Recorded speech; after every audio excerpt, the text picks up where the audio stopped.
Ukraine రాజధాని Kyiv కు చేరుకున్నారు ప్రధాని మోదీ. పోలాండ్ పర్యటన తర్వాత యుక్రెయిన్ కు చేరుకున్నారు. కీవ్ సెంట్రల్ రైల్వే స్టేషన్ లో మోదీకి ఘన స్వాగతం లభిస్తున్న దృశ్యాలు మనం చూస్తున్నాం. కీవ్ లో మోదీకి స్వాగతం పలికారు ప్రవాస భారతీయులందరూ. భారతీయులతో ప్రధాని కరచాలనం చేస్తున్న దృశ్యాలు కూడా మనం చూస్తున్నాం.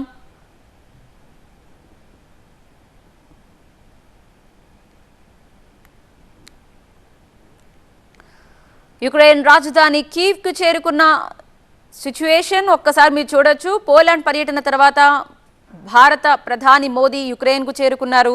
కీవ్ సెంట్రల్ రైల్వే స్టేషన్ నుంచి టీవీ9 స్క్రీన్ మీద మీరు ఆ దృశ్యాలు చూస్తున్నారు. ఆయనకు ఘన స్వాగతం పలుకుతున్నారు అక్కడున్న ప్రవాస భారతీయులందరూ. కీవ్ లో మోదీకి స్వాగతం పలుకుతున్నారు. వీరంతా భారతీయులతో మాట్లాడుతూ ముందుకు వెళుతున్న దృశ్యం మనం చూస్తున్నాం.